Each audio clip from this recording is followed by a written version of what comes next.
Hello and welcome to Beyond. I'm your host, Tiffany Hopkins. We are on Lilydale Radio tonight, on Lilydale Radio YouTube channel and Facebook, and on Spotify and wherever else you get your podcasts. Welcome, everybody. I'm so happy to have you and to bring my friend, Joanna Ebenstein, to the conversation. Hi, Joanna. Hi. Joanna's the first person I've had on this show twice. So this is our second. Honor. Yes, welcome back.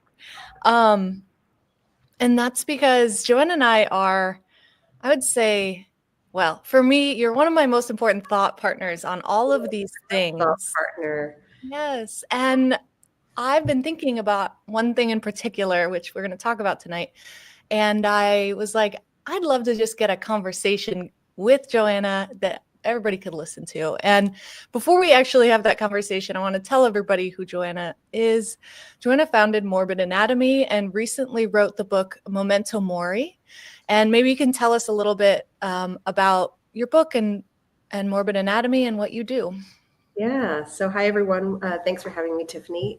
So Morbid Anatomy is a project I started as a blog in 2007 that just kind of had a life of its own. I created the blog to support a photo exhibition I was doing, which I really thought was the main project. But it turned out Morbid Anatomy was the main project. And people began to ask to use books on the bibliography. So I opened a library, and then we started doing an event space. And then we had a museum for a few years in Brooklyn, New York. And now we do mostly online classes and events, along with some trips around the world in places like Lilydale. Maybe we'll talk a little bit about that. And books as well. So my most recent book is called Momento Mori, The Art of Contemplating Death to Live a Better Life, which is about exactly that, about how many, many people in our past and still around the world use the idea of death as a way to figure out what they want to do with their time on earth, to clarify their true values and live a life that leaves them hopefully with the fewest deathbed regrets. I love that. So, in my experience with mediumship, one of the things I talk about on this podcast all the time is figuring out your sort of conceptual framework for mediumship, because it's not culturally acceptable necessarily, and it requires your mind to do something that maybe you've been told your whole life is not okay. And one of the really important parts I've discovered is an understanding of what the afterlife even is. Because if we conceptually don't have any understanding, or don't think there is one at all, or think it's something very specific, it can conflict with the concept of mediumship. And that kind of shows up in our own, ability or desire or, experience with mediumship. And I think this topic is fascinating. I feel like one of the most interesting parts of history to me is all of the different ways people have understood the afterlife. And so I just wanted to chat a little bit about the afterlife, what you know about it. I know it features quite prominently in your classes, in your book. And so I just want to kick it off with, how you understand and have researched the afterlife and how it shows up a little bit in your work. Yeah, that's a great question, a very big question. Like I had lots of sparks that kind of came out from what you were saying. So I'll do my best to follow some of them. First of all, since I've been doing this kind of research into death cultures and traditions around the world, which has been in a serious way since 2007, so it's been a long time. The first thing that I would say, and I really try to emphasize this in my book and in my work, is that the idea that death is the end, so far as I have seen in my studies, is unique to our own time and place. There's no other culture that, as a whole culture, there have always been outliers and atheists and things like this, but as a culture, that the dominant mythological conception of death was an end is not something I've ever seen. So I really think that's important.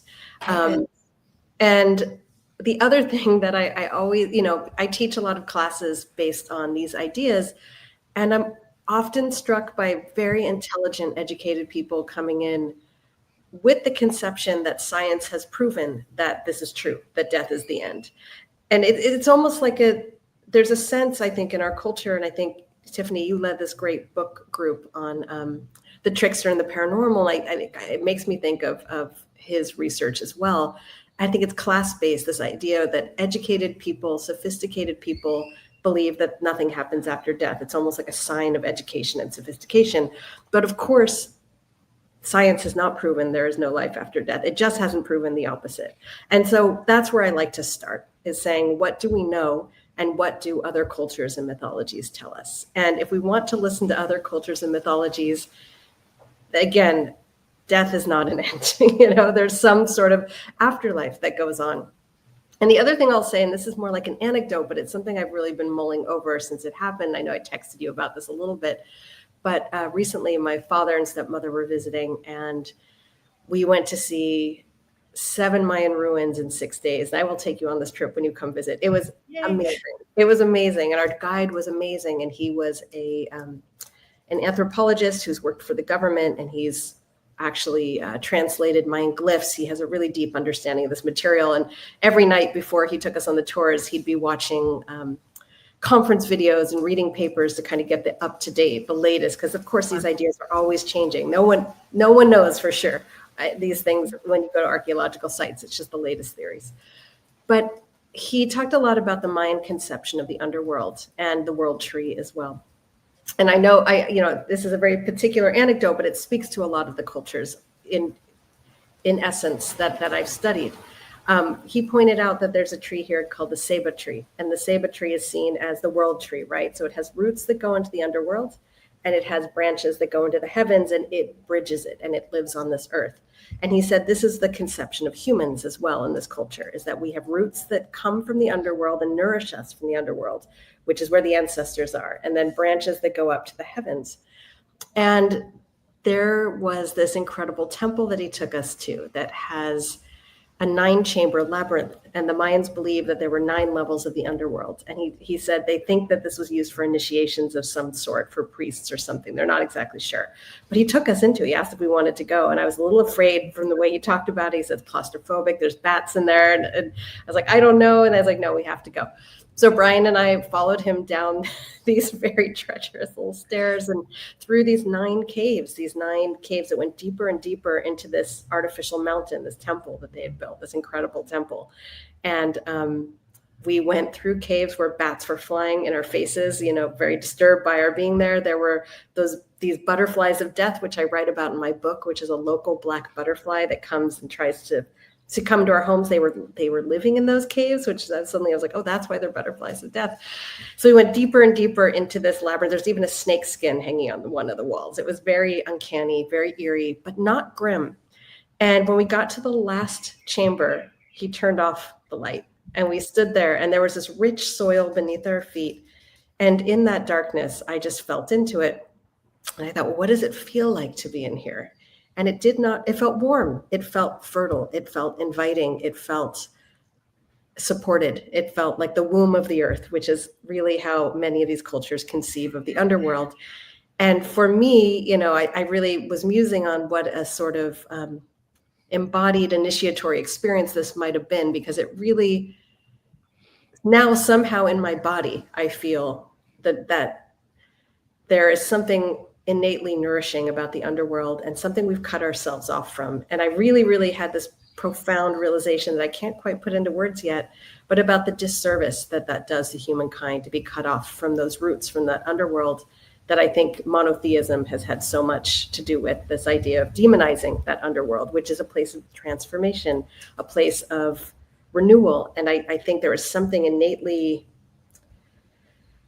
resistant to those ideas in the idea of demonizing, literally turning the underworld into hell instead of a place of the necessary death that needs to happen before rebirth, which is what transformation is. And I don't know how to put all that into words yet, but that's something I really viscerally felt powerfully on that trip.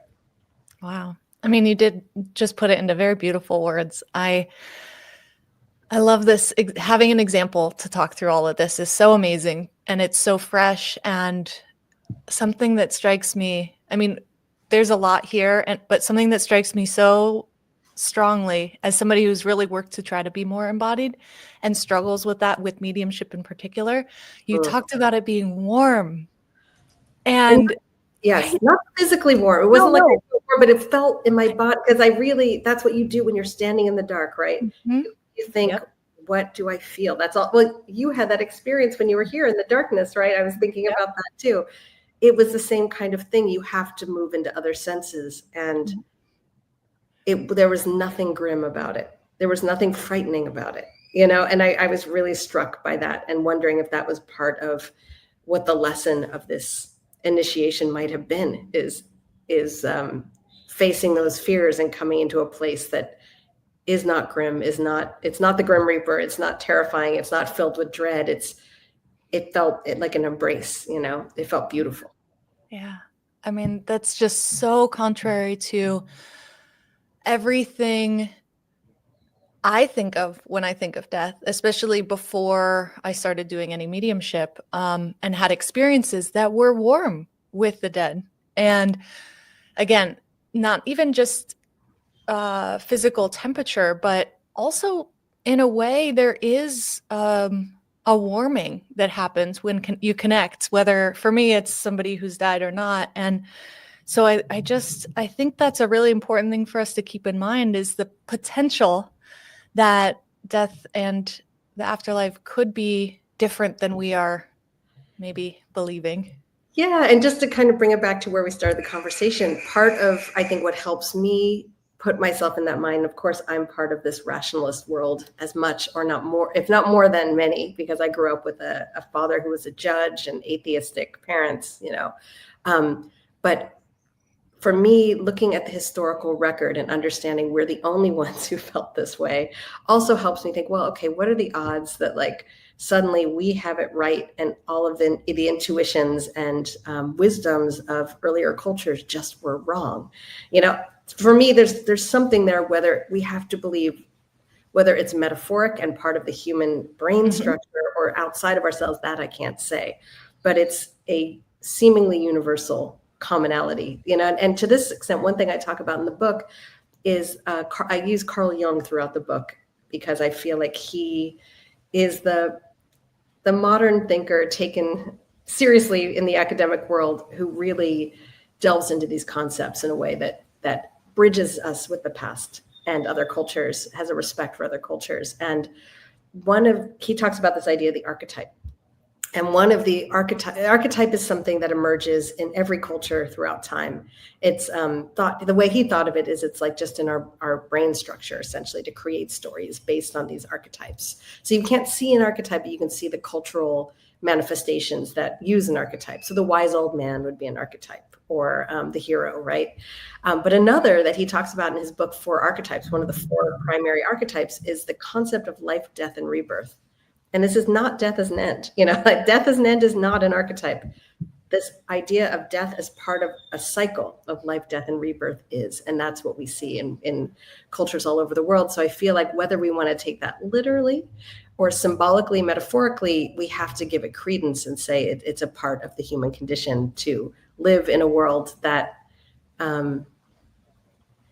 sees death in this way. And so one of the first chapters in my book that I do, so people can kind of see that in a friendlier, less frightening way, is I have people. So basically the book is also based on the artist's way. So it has lots of exercises at the end of each chapter.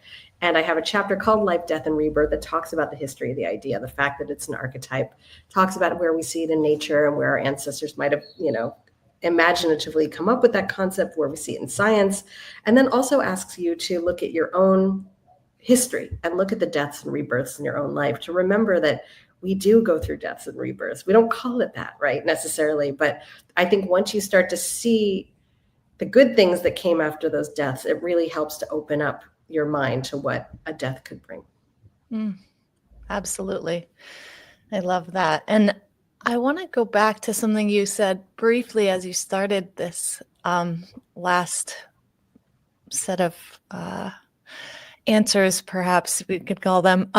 You said that this could be, or the afterlife or death and all of these things could be psychological constructs that we need, or they could be real. We don't know. And I feel so strongly the same way of, I can't answer if mediumship is just happening as an experience, or there's something physical that we can measure. And but the thing I've found over and over, and I think your book points to, and in another way, kind of brings the same concept from another direction, is that it helps us.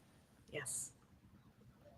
Yeah, and I would say too, one thing that I in the book, the first chapter, I kind of introduced some core principles, and one of my core principles came from my time in Mexico. So I live in Mexico now, and I have friends down here who are educated, wonderful young people.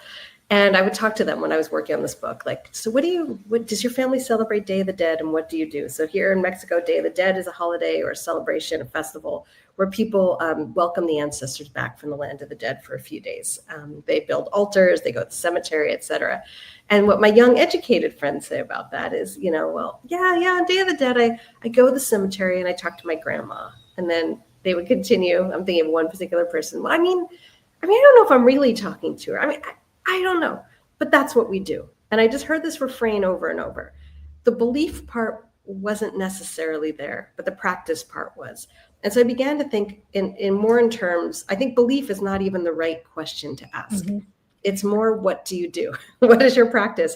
And on that note, there's a really wonderful book by George Bonanno called The Other Side of Sorrow. He's a professor at Columbia who does research into grieving, and he lost his father. He was a rationalist scientist, and he said in the book he talks about how he found himself talking to his dead father, and then he began to wonder, is this okay? Is this psychologically healthy? And he did a series of experiments and interviews, and he found that a surprising number of Western rationalists do in fact talk to their dead loved ones after they die. And when asked, do you think it's capital R real, they would respond, well, that doesn't really matter to me. It helps. And I think going back to exactly what you're saying, like, does it make me feel better? And this is one of the things that Jung said too. He talked a lot about the importance of creating your own myth about your life. He said, we're all living a myth, whether we know it or not. So it's important to be more, more deliberate, and to be aware of the myth you're living in and make a choice. And he said this myth, and in this case, I'm talking about it in concept to the belief about what happens after we die, right? Because we cannot know. At this point, we don't know. So it really is just myth. It's belief.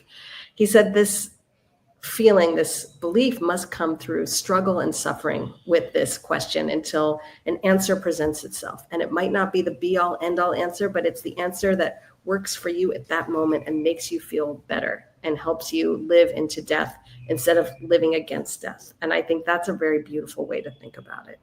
Wow. It's just valuable and practical. It's and this is what I think we've lost by going back to what I was saying about the Mayans. I'm still trying to understand all of the things we've lost by severing our connection to the underworld. But, standing in that ninth chamber with that rich soil under my feet, it's a reminder where rich soil comes from, right?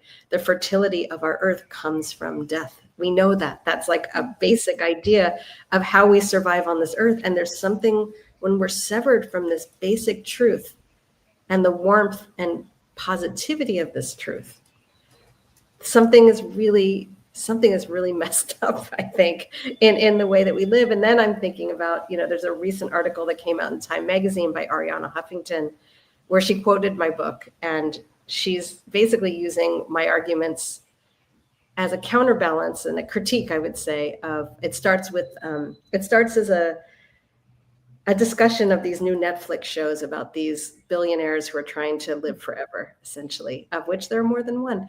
And I feel like that is the natural outcome of this severing ourselves from the underworld. There's something perverse that happens where we don't treasure, going back to what you were saying about like not knowing, the humility of admitting we don't know, right? The humility of admitting we don't know, that the world is full of mysteries, and that this life we've been given is this gift that we don't even understand. And then instead of appreciating that gift, you have all these very wealthy men who are just like, no, that's not good enough. I want more. And I don't want more just for me. I want to create a world in which we have unlimited access to this gift.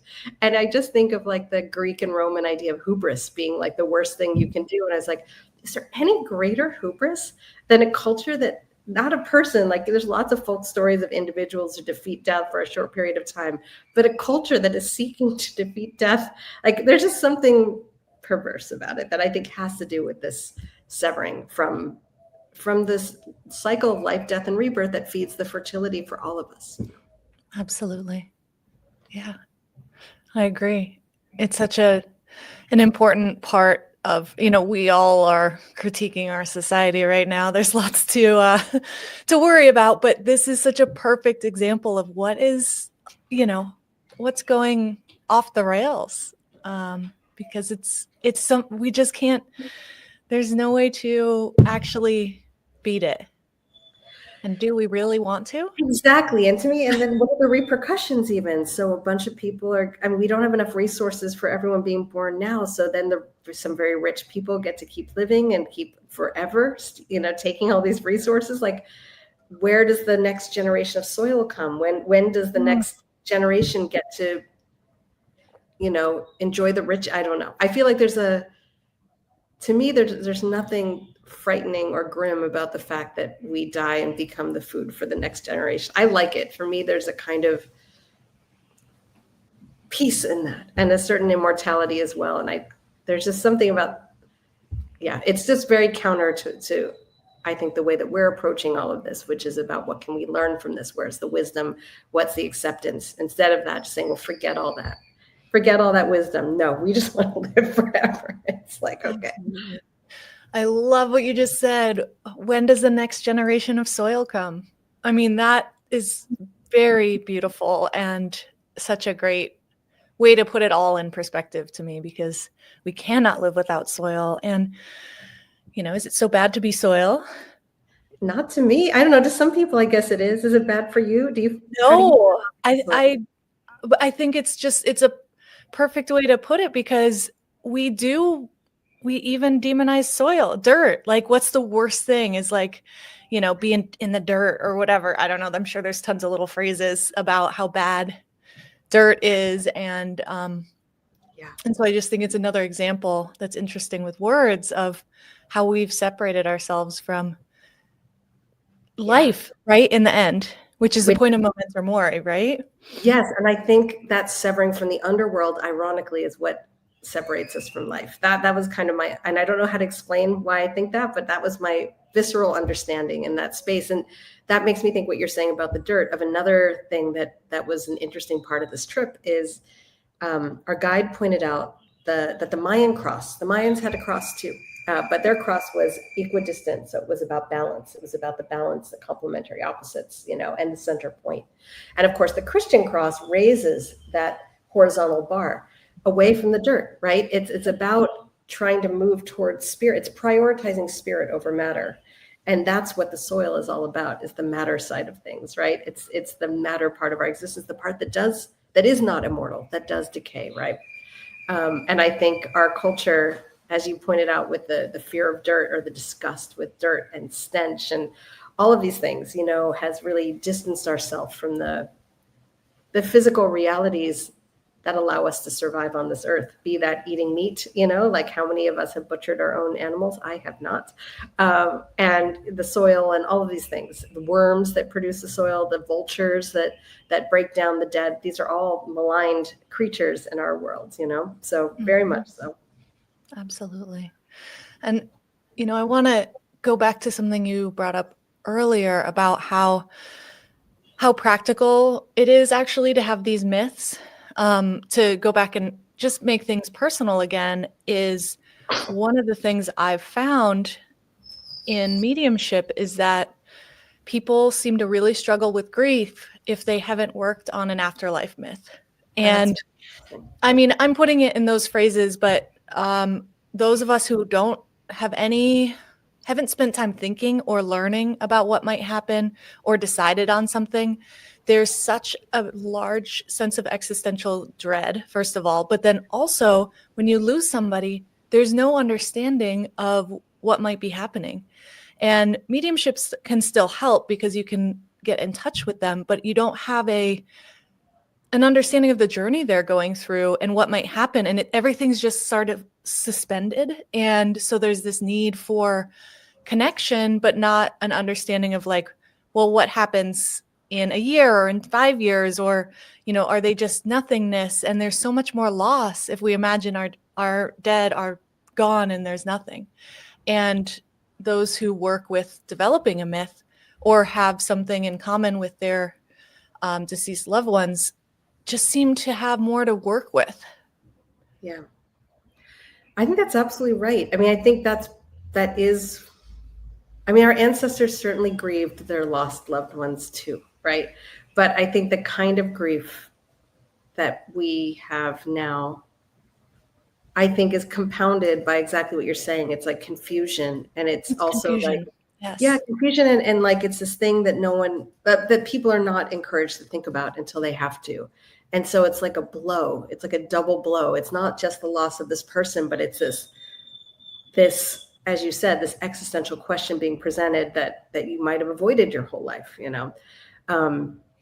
and I do feel, I certainly grieve people when they die, but I think because I have done all of this work, and I'm sure the world will come kick me and remind me through some terrible death that maybe this isn't true. I think death, grieving is its own beast, no matter what. Mm-hmm. It's Absolutely. hard to, but in my experience so far, maybe because I have been doing so much work with these different concepts and coming up with my own felt truths, truths that work for me at this moment. I personally don't believe death is an end at this moment in my life. And I think that does make it less of a big deal, and physics backs this up. I mean, there's so many ways to think about time. There's so many kind of mind twists you can take in which death, as we know it, as we experience it, as linear beings whose minds act in a linear way, experience death. Yeah, I think having some sort of a suffered over, struggled over belief, and I'd say my suffering and struggling, I wouldn't call it suffering necessarily, but it came through years and years of research. I didn't even think that's what I was doing. I hadn't read Jung's words at that point. But I think for me, being my background is intellectual history, and that's how I think about the world very much. Going through all these different eras and times and learning about all these different cultures and traditions helped me manifest my own view that, and this is one of the things I try to do in the book. I try to offer exercises that lead people down the same path I went down to get to this place of being more comfortable with death. I think if I look back on it, probably I had a big fear of death or a big curiosity about it that I had to kind of work through with all of this research, years and years of books and research and different entry points into this material. And maybe it was largely for this, just to come up with our own myth of death, which, one of the things Jung points out is if we had been born in a different time and place, we would not be under the obligation to create our own myth. And this is something travels have reminded me of. I spent a lot of time in Bolivia. I was dating again, college educated man my own age. And he thought Americans were crazy that we didn't believe in any of this stuff. He was really smart. He was very well educated. This is not, like all of the things we've been taught. And he just happened to be born in a different time. And it was really, if I really wanted to open myself to his perspective, which of course I did, I was dating this person. I respected him very much. I had to start to question my own attitudes and think, well, where did my attitudes come from? If I had been born in Bolivia instead of suburban California, even if I've been born a evangelical Christian or a Catholic, I'd have different points of view, but much less living in another culture. So I think, all of these things have brought me to a place of seeing our ideas about death as being culturally and familially relative, and so again, the book is kind of about learning where your ideas come from. So then you can be learning about other ideas and starting to be open and saying, well, what feels good to me? What feels right? What resonates? If there is no provable truth, then it opens up what the possibilities are, and you can find something that feels good, that works for you in this particular moment, and be less afraid.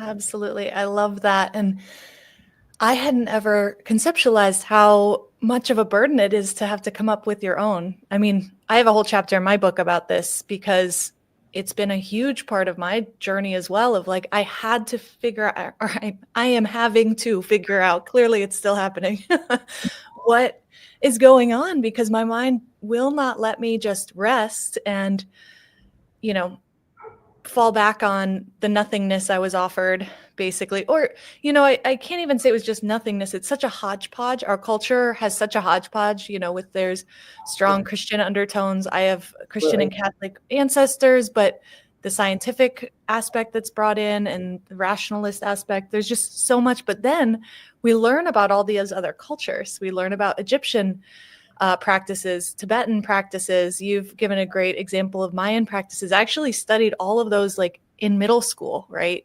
We learned about all of those, and I wanted to study that as an adult. That was what I wanted to do as a kid. But one thing I'm struck by is those all have very clear journeys involved after you die. And I think there's something really important here of conceptualizing that there's this process of going from being a living human to whatever it is after. Yeah. And there's a value in coming up with one, whether you take it from another culture or make up your own. I'm curious what you found when it comes to like the journey aspect. Yeah, I mean, that's certainly a real commonality in many, many traditions. And then one of the figures I became kind of obsessed with was the psychopomp. So there's this idea that because there are so many journeys, it's a, I don't want to say universal, but at least a near universal, it might be a universal, I'm not sure, that cultures would also have a psychopomp. A psychopomp is Greek for soul guide, and this is someone who helps guide you to that place. And I would make an argument that doctors and maybe psychiatrists are psychopomps in our culture. The shamans were psychopomps in many traditional cultures, continue to be. And in Greek culture, we have Hermes. In Mayan culture, I can't remember who's the psychopomp. But yes, there's a journey, and often a journey that requires knowledge and cleverness to navigate. The Mayans, the Egyptians, certainly. And different kind of, well, then it gets kind of grim and a little bit, I do see that as part of a patriarchal construct from my studies of matriarchy, because my understanding of matriarchal cultures, which preceded, many scholars believe, and I'm convinced, also preceded patriarchal cultures, for them, the concept of death, from what I understand, at least largely, was that you would die, your soul would go to a place often like beyond the sun or below the earth, kind of like Mayan or whatever. And it would tarry there until it was time to be reborn, often back into the same clan. So there's even the sense of not just reincarnation, but back into the same clan. And some cultures even wouldn't name the kid until they were 13 or 14, and it was clear who they resembled from their ancestral line. But it's also really important to note that this underworld, this other world, was not a grim place. It was a place of fertility, honey, milk and honey. This is the land of milk and honey that we talk about. This was the underworld. It was a place of nourishing until it was time to move on. So I feel like that underworld journey, for me, feels a little tainted by control-based ideologies. That's how I feel about it, because it means you have to have access to special knowledge. Mm-hmm. You have to buy things, right? Like if you think of those temples in ancient Egypt with all of those amazing paintings from the Book of the Dead, you had to be rich to do that. The poor didn't have access to that. So to me, I question that as a later development. That's my own personal feeling. But there is a psychopomp element nevertheless, and there is a sense that we need here's what I'll say actually about psychopomps that I also think is very interesting. I was talking to a shaman in our circle, Christina Pratt, about these concepts right after I interviewed a bunch of people right at the beginning of COVID for their perspectives. And you can listen to this on the Morbid Anatomy Patreon. And what she said, I thought was really interesting she said that from the shamanistic perspective, each of us is born, and interestingly, this is also reflected in mystical Jewish tradition, the Kabbalah.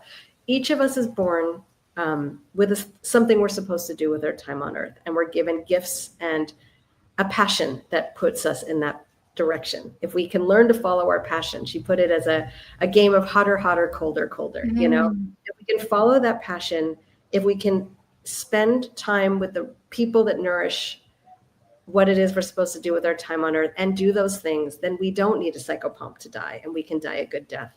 The people that need help crossing over are the people that did not do those things.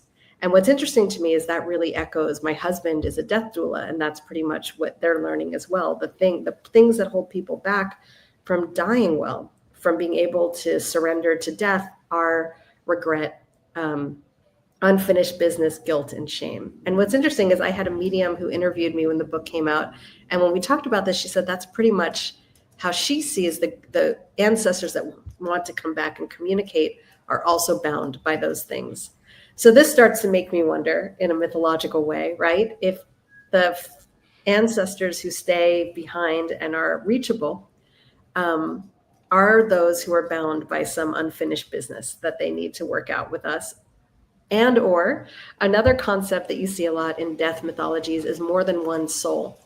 And so for the Egyptians, depending on what era you look at, there could be as many as 12 souls, but often at least 4. And one of those lives in the mummy. One of them lives in a special statue called a Ka statue that you build that allows you to communicate. One, I don't remember what the others, one's with the shadow, it's the name, all these different things. So there could be part of us becomes an ancestor that continues to be accessible, and part of us goes and reincarnates. Or, I mean, again, literally, I don't know. I'm just, these are the stories that we have access to, that our ancestors have come up with. And I do think it's really compelling to think about. Well, the one more thing I would add is the other stories that we're getting now that are really influential to me come from the sciences. It's really interesting that the sciences are now starting to produce their own new mythology about death through near-death experiences on the one hand, which I find very compelling, but also there's a book I quote a bit in my book, which is Jill Bolte Taylor's Stroke of Insight, I think is what it's called. And I think you've read that, Tiffany. But this is a book written by a neuroscientist who studied strokes in her professional life and had a stroke that debilitated the left side of her brain. And what I found so striking about her writing is she said that when she was in the right side of her brain, there was no fear of death. It didn't exist.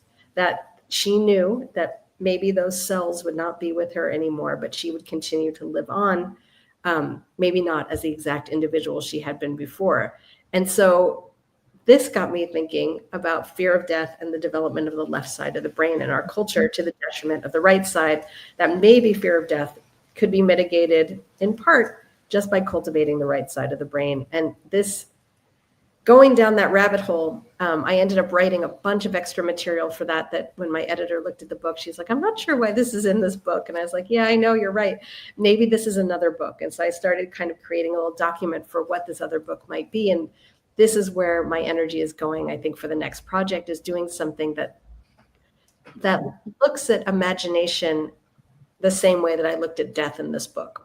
Have people in different times and places thought about imagination and cultivating this other side of our potentiality that the Western culture just doesn't see a whole lot of importance in? And how might our lives be enriched? How might we be less afraid of death? And basically talking about different ways of looking at this and providing a bunch of exercises.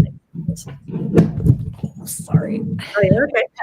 My cat just jumped on the keyboard. I was afraid he was going to turn off the device. Speaking of otherworldly beings.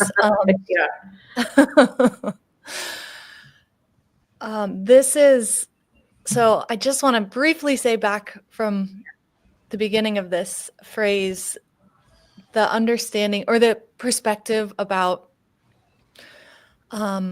matriarchal societies and additional afterlife and death rituals or belief systems is really interesting to me and makes a lot of sense. And this is where what you were just saying, this last thing you said of researching and learning and finding all these different ways to understand what's happening or could happen, and coming up with, to get back to the mythology thing, what it is we believe. And it is a burden in this time, but it also is liberating and something very, very, very few humans have gotten a chance to create their own myths or, beliefs about the afterlife. So there's something special that we get from this. And there's a lot of people out there like you, who are helping us to gather some of this wisdom and synthesize it and helping us figure out what it is we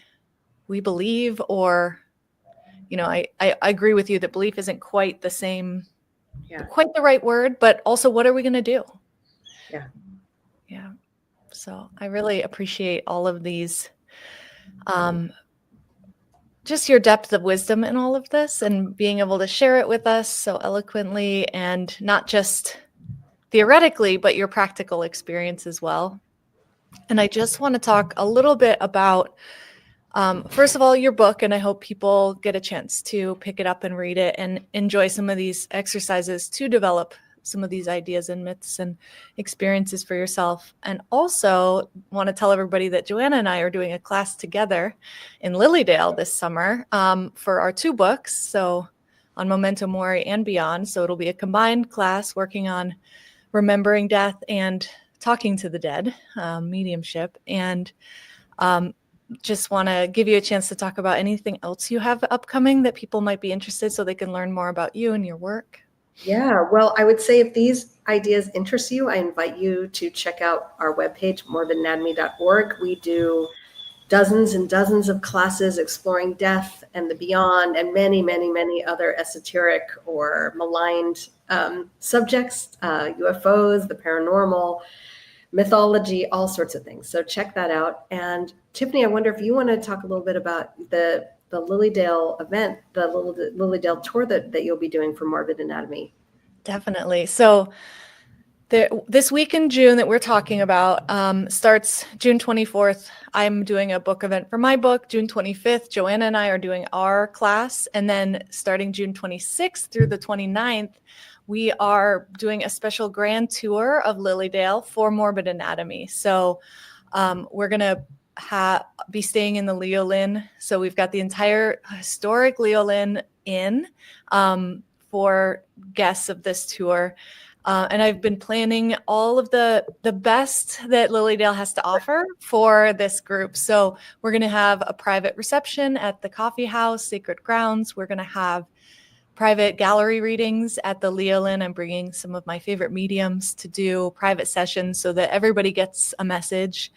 There's always, there are like a dozen or so public mediumship services that will happen over the course of the weekend, but you never know if you'll get a message. So I want to make sure people get a message. And from some of my favorite mediums, we're going to have a tour of the library, a ghost walk. I'm going to give a tour of the grounds of Lilydale, focusing on the sights and sounds, the flora and fauna, because that's one of my favorite aspects of this place. And we'll just have a weekend of hanging out, being together. The Leolin has a bunch of public or like gathering spaces. So all of us on the tour will be able to hang out in the tea room and, by the lake. It's on, Leolin is on the lake. So there's a big dock and beautiful places to just be and talk about all this stuff. That's one of the magical parts of Lilydale is, we're a bunch of humans. So yeah, we talk about the weather and whatnot, but we also just, because everybody knows that if you're here, you're safe to talk about these things with,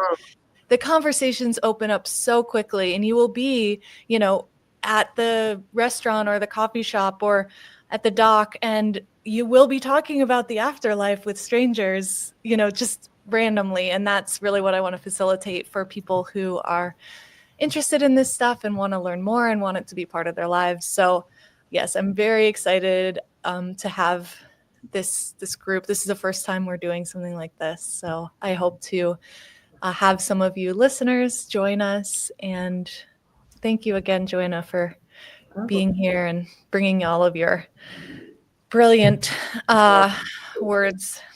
Well, thank you for having me. And I just want to follow up with what you're saying and say, hopefully by the time this goes live, we'll have that event up. If you're interested, you'll find it at morbidnanatomy.org under grand tours. So would be wonderful. I'll be there too. It'd be wonderful to meet some of you. And Tiffany, thank you. Thank you for your beautiful work. And thanks for having me. And I'm so excited to be in person with you in a few months in Lilydale. Me too. All right. Thanks again. Thanks for listening, everybody. And we'll see you on the 22nd. Bye, everyone.